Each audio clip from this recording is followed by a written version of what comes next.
हमने states of matter पढ़ा था। कितने स्टेट्स ऑफ मैटर होते हैं? 3, सॉलिड, लिक्विड और गैस। तो हमने सॉलिड की प्रॉपर्टी कल पढ़ी थी।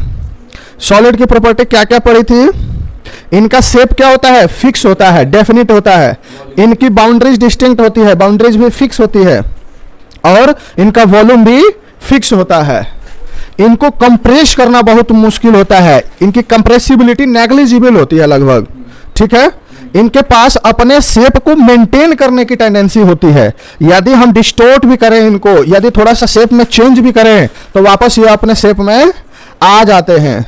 क्लियर है? जैसे ही हम बाहर का फोर्स हटाएंगे तो वो अपने शेप में आ जाएंगे। जैसे कोई स्प्रिंग है, स्प्रिंग को हमने थोड़ा सा खींचा तो शेप चेंज हो गया, लेकिन बाहर का फोर्स जैसे ही हटाएंगे और जैसे ही स्प्रिंग को छोड़ेंगे तो स्प्रिंग क्या होगा? वापस अपने कॉन्फ़िगरेशन को गेन कर लेगा, वापस अपनी स्थिति में आ जाएगा। इसलिए स्प्रिंग को क्या कहेंगे? सॉलिड। तो सॉलिड के पास अपने शेप को वापस रीगेन करने की कैपेसिटी होती है, ठीक है। ज्यादा फोर्स लगा दिए, क्यों नहीं चेंज होगा शेप? क्यों नहीं चेंज होगा शेप? तो शेप चेंज नहीं होगा, वो ब्रेक हो जाएगा। सॉलिड टूट जाएगा लेकिन झुकेगा नहीं, शेप नहीं बदलेगा। जैसे चौक देखे थे हम लोग, चौक क्या हुआ था? थोड़ा सा प्रेस किया, टूट गया। लकड़ी क्या होती है? थोड़ा सा प्रेस करते हैं, टूट जाती है। समझ में आया? तो सॉलिड टूट सकते हैं लेकिन शेप चेंज नहीं करते, इसीलिए कहते हैं कि सॉलिड रिजिड होते हैं। समझ में आया? सॉलिड क्या होते हैं? रिजिड होते हैं, वो अपना शेप चेंज नहीं करते हैं। अब तो 3 क्वेश्चन आए थे। क्या क्या आए थे?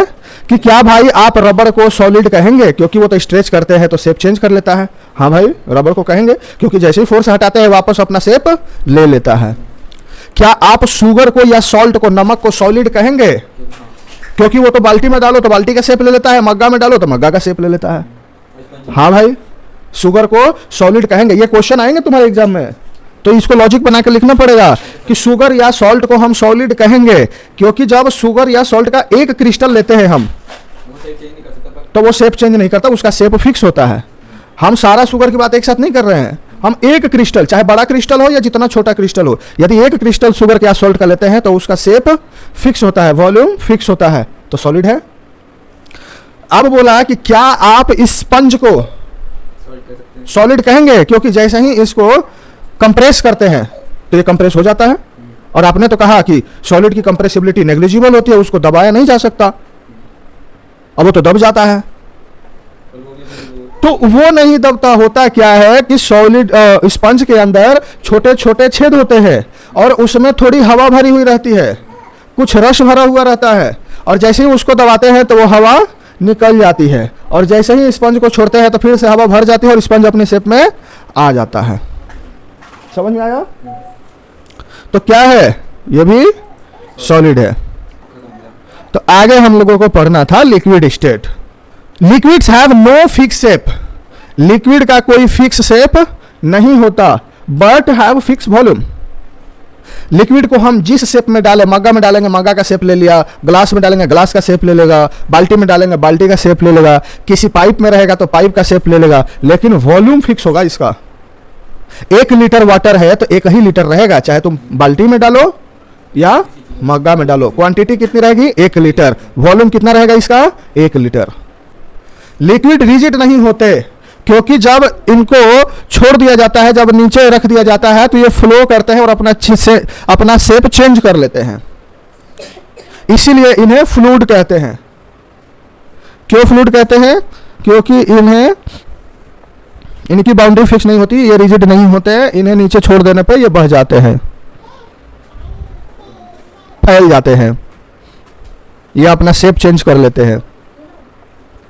तो देखो, लिक्विड एक ऐसा चीज है जिसमें सॉलिड भी सॉल्यूबल है, लिक्विड भी सॉल्यूबल है, और हाई प्रेशर पे गैस भी सॉल्यूबल है। कोका कोला में देखे होगे हाई प्रेशर पे कार्बन डाइऑक्साइड सॉल्यूबल होता है, और पानी के अंदर भी ऑक्सीजन सॉल्यूबल होता है, जिसको एक्वाटिक एनिमल क्या करते हैं? ब्रीथिंग करते हैं। तो लिक्विड्स के अंदर खाली जगह है, वो अपना जाके जगह ले लेंगे। Rate of diffusion of liquid is higher than solid. पानी जल्दी मतलब लिक्विड जल्दी घुल जाता है लिक्विड में इन कंपेयर्ड विद सॉलिड।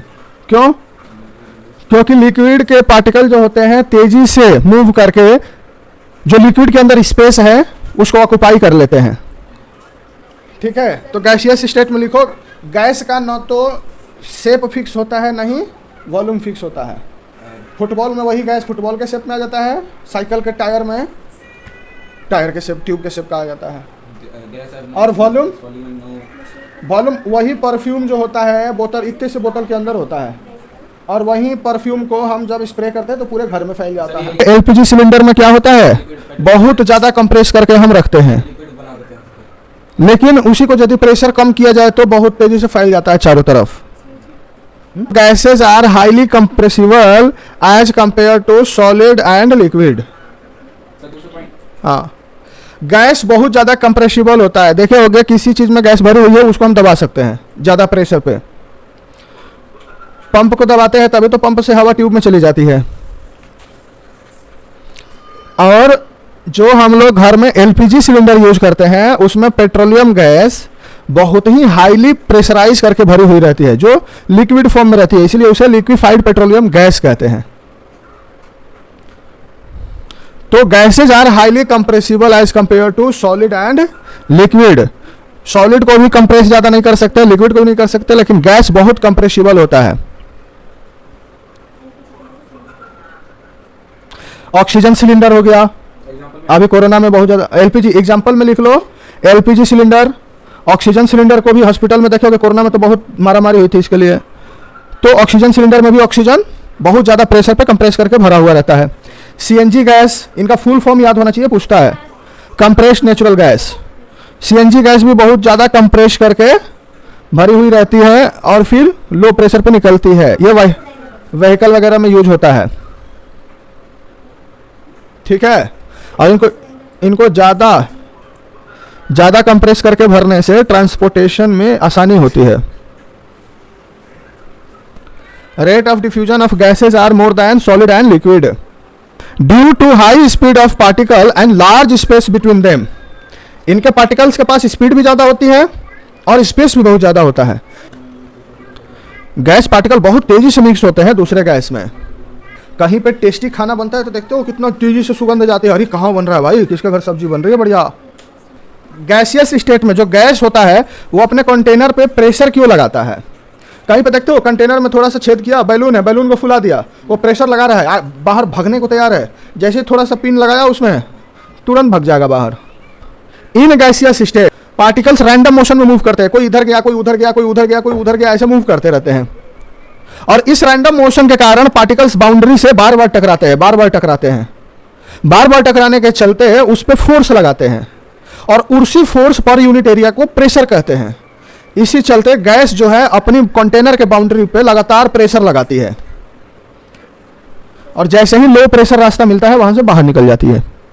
यह है गैस, ये इधर उधर मूव कर रहा है ना, रैंडम मोशन, कोई इस डायरेक्शन में, कोई इस डायरेक्शन में, और ये आपस में भी टकराते हैं और बाउंड्री से भी टकराते हैं।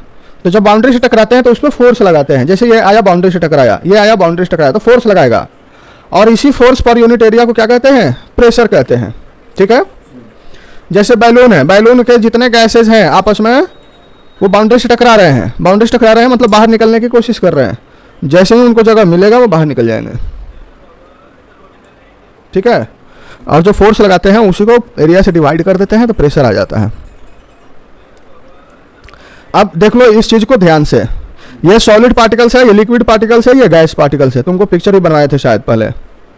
सॉलिड पार्टिकल्स के बीच में स्पेस बहुत कम होता है, लिक्विड पार्टिकल में इससे ज्यादा स्पेस होता है, और गैसियस पार्टिकल में सबसे ज्यादा स्पेस होता है। इसीलिए सॉलिड पार्टिकल्स एक जगह से दूसरी जगह नहीं जा सकते, उनके बीच में उतना गैप नहीं होता कि वो एक जगह से दूसरी जगह जा सकते हैं। वो अपने ही जगह पे वाइब्रेट करेंगे, ऐसे अपनी जगह वाइब्रेट करते हैं। लेकिन लिक्विड पार्टिकल्स, लिक्विड में, पानी में हम लोग आराम से हाथ घुसा देते हैं, देखियो, तो लिक्विड पार्टिकल्स क्या होते हैं, एक जगह से दूसरी जगह जा सकते हैं, इतना स्पेस उनमें होता है, ठीक है। और इसीलिए इनका शेप फिक्स नहीं होता है, क्योंकि एक जगह से दूसरी जगह चले गए तो जिस भी कंटेनर में रखेंगे वो अपना जगह एडजस्ट कर लेता है, उसी शेप का बन जाता है। अब सॉलिड में इतना कम स्पेस है कि किसी भी कंटेनर में रखेंगे इसके पार्टिकल मूव ही नहीं कर सकते, तो जो जहां है उसी शेप में रहेगा। तो इसका वॉल्यूम तो फिक्स होता है, देखो इसका दोनों फिक्स है, शेप भी फिक्स है, वॉल्यूम भी फिक्स है। लिक्विड का शेप फिक्स नहीं है, वॉल्यूम फिक्स है। लेकिन गैस का ना तो शेप फिक्स है ना ही वॉल्यूम फिक्स है, क्योंकि इनके पार्टिकल्स के बीच में कोई अट्रैक्शन नहीं होता। इनके पार्टिकल्स के बीच में इतना अट्रैक्शन होता है सॉलिड पार्टिकल्स के बीच में कि एक दूसरे को नहीं छोड़ते, इसलिए शेप चेंज नहीं होता। इनके पार्टिकल्स के बीच में सॉलिड से कम अट्रैक्शन होता है, तो इनके पार्टिकल्स एक जगह से दूसरी जगह एडजस्ट करके जा सकते हैं, शेप चेंज हो सकता है, लेकिन वॉल्यूम चेंज नहीं हो सकता, क्योंकि एक दूसरे को छोड़ के नहीं जा सकते ये, क्योंकि इनका आपस में अट्रैक्शन होता है। लेकिन लिक्विड का आपस में कोई अट्रैक्शन नहीं होता। इनके पार्टिकल्स एक दूसरे को छोड़ के भी जा सकते हैं, कितना भी दूर जा सकते हैं, और किसी भी शेप में अपने आप को एडजस्ट कर सकते हैं। तो इनका शेप भी फिक्स नहीं होता, वॉल्यूम भी फिक्स नहीं होता। शेप भी बदलते हैं, वॉल्यूम भी बदलते हैं। उसी गैस को छोटे से बोतल में पैक कर सकते हो और उसी गैस को पूरे रूम में फैला सकते हो। समझ में आया बात?